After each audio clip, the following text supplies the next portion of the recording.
About the Hammond sound. People talk about other rock players. Jon Lord invented the rock sound, so to me and many other people, Jon is not only a very nice person, he is so passionate about what he does for a living. And this is the guy that gave us what we perceive as the rock Hammond sound.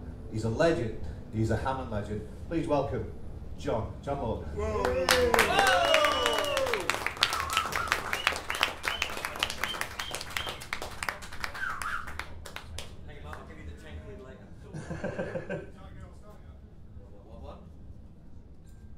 Is Are we there? Oh, switch it on. Technology, man. Whoa. Okay, you're on. 1, 2. Yes, there we go. Thank you very much. It's a real pleasure to be here, and thank you, Mark, for. Thank God I didn't have to do that. I don't get started until about 8 o'clock in the evening. My journey with Hammond began back in the mid-60s when I first heard Jimmy Smith and that amazing beginning of his organ solo on Walk on the Wild Side, and I thought, what the hell is that? I've got to have that. And I heard Hammond being played in the back of Muddy Waters blues songs, and so I went out, but I didn't know it was a Hammond.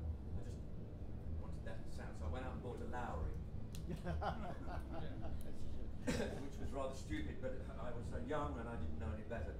And then I met a wonderful musician called Graham Bond, sadly no longer with us, but a great blues Hammond player and a great jazz musician as well. And he brought, and the Graham Bond organisation, his group was Jack Bruce on bass, Ginger Baker on the drums, and Graham, and a tenor player called Dick Hextall Smith. So I went to Graham, who was just rather scary looking guy. Looked a bit like Fu Manchu, had one of those. And I said, I can't get my organ to sound like your Hammond, what you're playing now. How do I do that? He said, well, first of all, you burn the Lowry. So I said, oh, all right. And buy a Hammond. So I bought a Hammond, my first Hammond. And it was a little L100. And I loved it. And I went on. And what happened when we started Deep Purple was that I found myself up against Richie Blackmore, a ferocious man, as well as a ferocious guitarist, and someone who, long before Spinal Tap, invented turning it up to 11. And I had to compete with him, so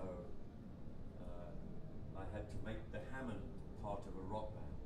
And when I first got my hands on a Hammond, it was brilliant in blues, sort of jazz blues, soul music and so on. But no one had ever really turned the beast up.